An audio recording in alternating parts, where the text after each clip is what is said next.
já de volta aqui com o doutor Pedro Montenegro, que vai dar continuidade aí a esses assuntos polêmicos que a gente vem tratando.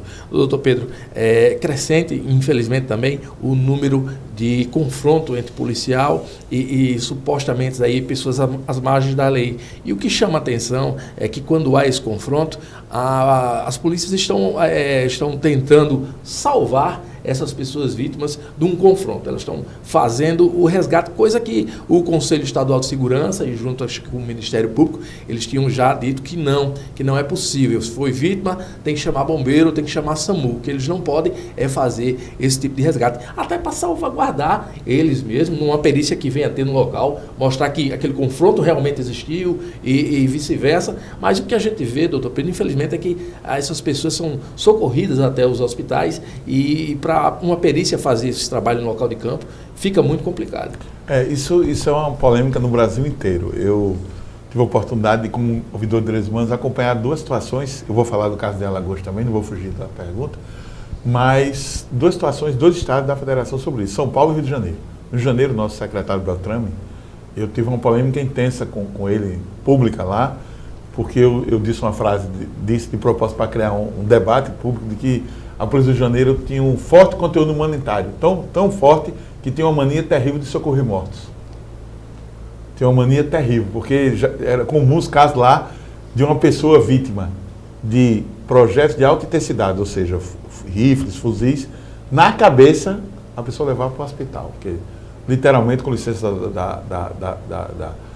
da piada que talvez não caiba, era literalmente uma cabeça dura, porque você receber vários tiros de fuzil na cabeça e continuar vivo, e era da metralha disso. Quer dizer, então, claro, precisa ser o local do crime. E em São Paulo, o governador já no outro mandato dele, ele fez um decreto proibindo. Isso criou uma polêmica, disseram que ia morrer pessoas, etc. e tal. E, coincidentemente, ou não, com esse decreto e o cumprimento dele, houve uma diminuição de 15% da letalidade, naquele período, da letalidade da Polícia Paulista. Quer dizer, então, eu não vou falar de outros casos que eu não conheço para não ser leviano. Do caso de Alagoas, por exemplo, no caso dos meninos do Vilagem Campestre, 2 filhos da Dona Maria, eles foram socorridos já mortos. Já entraram no HGE, já em óbito, para tentar descaracterizar o local do crime. Enfim, tanto é que um dos policiais que estão no processo sendo acusado, está acusado justamente de adulterar o local do crime, de tentar obstruir o trabalho da justiça. Então, a perícia é fundamental, a perícia criminal é outra coisa fundamental que não pode ser esquecida. A perícia ela é a capacidade que ela tem de produzir provas idôneas e irrefutáveis é impressionante. Diz o legista com razão que o morto fala.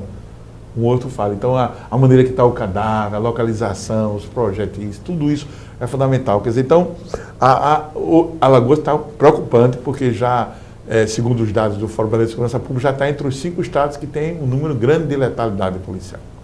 E aí alguns dirão, bradarão até, em tom raivoso, como é comum nesses tempos de ódio, de dizer que isso é o efeito colateral necessário, não é?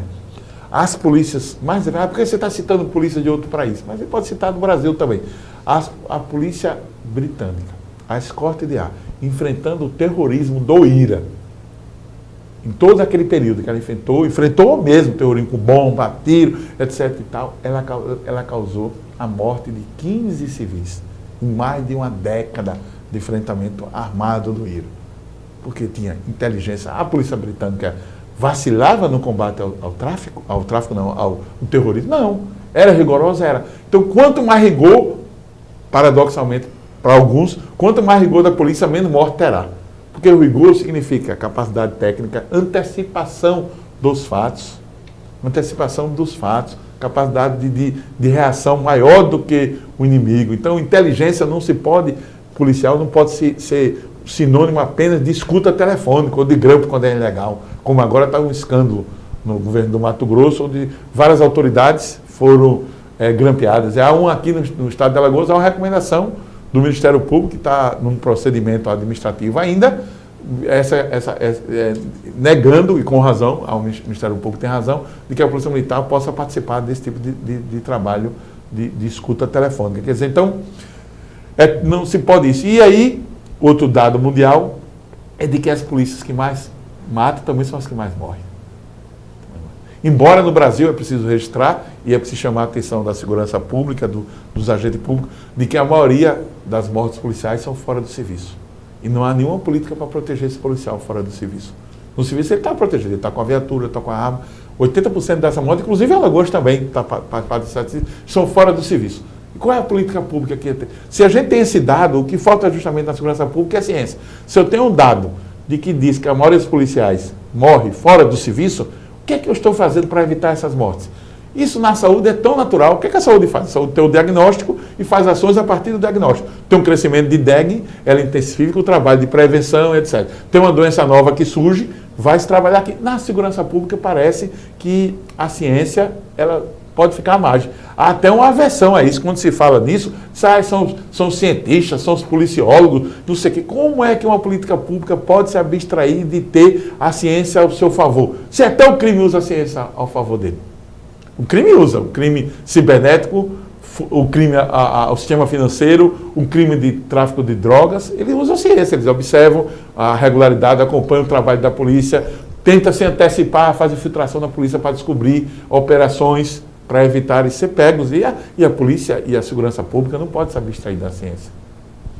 Agora, o caso polêmico foi o caso Davi, um jovem que desapareceu após uma abordagem policial.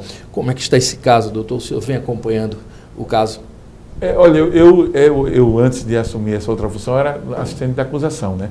Esse caso, assim como o caso do menino, está sob o sigilo da justiça. O que eu posso falar de maneira geral é que houve uma audiência de instrução e julgamento. Está havendo a audiência de instrução e julgamento, que é aquela audiência onde as testemunhas são ouvidas lá.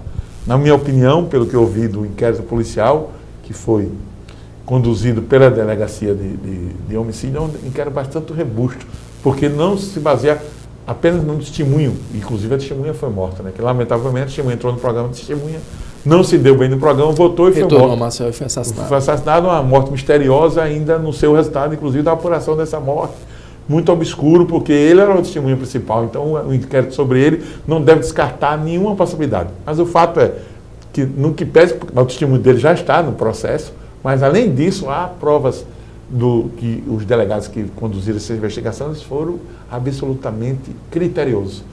Esgotaram toda a prova técnica e isso está lá no processo. Eu quero acreditar de que haverá uma resposta à altura a isso, embora com tristeza, porque não fico alegre em ver os profissionais de segurança pública, aqueles que vestem farda, usam o distintivo da Polícia Civil, que tem, se a gente puder resumir, eu gosto muito dessa consigna, que tem o dever de servir a proteger a todos nós, estejam ultrapassado a fronteira entre o bem e o mal.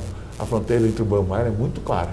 Se um policial pratica crime, ele ultrapassou essa fronteira. Não é uma linha tênue, né? Não, muito claro. O policial que pratica crime, ele não deve ter o apoio das suas corporações, porque ele rompeu com essa coisa que é sagrada para mim, servir e proteger as pessoas. Então, se ele começa a praticar crimes, que diferença? Que autoridade ética e política tem uma polícia que pratica crimes? Como é que as pessoas podem confiar no servir e proteger? Como é que as pessoas podem se aproximar da polícia se ela não confia nela? O que as pessoas querem, que o cidadão exige, é de que a polícia ela cumpra o servir e proteger. Que a polícia seja não temida, mas ela seja respeitada. Que um pai diga para o filho, você vê o policial, fique perto dele, porque está alguém ali que vai lhe servir e vai proteger. E para isso também tem que ter uma contrapartida. É preciso que o Estado cuide de quem está servindo e protegendo. E não está cuidando. Especialmente o exemplo do Rio de Janeiro é gritante nisso.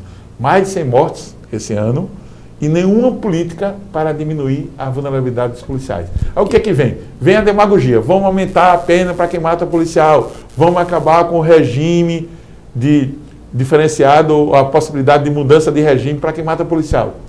Absolutamente demagógico. Essas propostas são absolutamente demagógicas. Ou na linguagem popular, estão jogando para a galera. Não vai alterar nada. O importante para a família, eu tenho certeza para qualquer família, não é que o condenado não mude de regime. O mais importante a qualquer família que perdeu um ente querido era que o ente querido ficasse vivo. Não há dúvida nenhuma disso. Então, se você não sabe que os policiais estão morrendo dessa maneira, vamos fazer uma política para prevenir isso, para que não haja esse morticínio, que a gente pode chamar assim, do Fórum Brasileiro de Segurança Pública, de policiais no Brasil. Agradecendo aí, doutor Pedro Montenegro. Com certeza a gente vai ter outros temas, doutor Pedro, para a gente debater aqui ao longo do programa. Mas muito obrigado, cada minuto, e o Página 21 agradece a sua presença.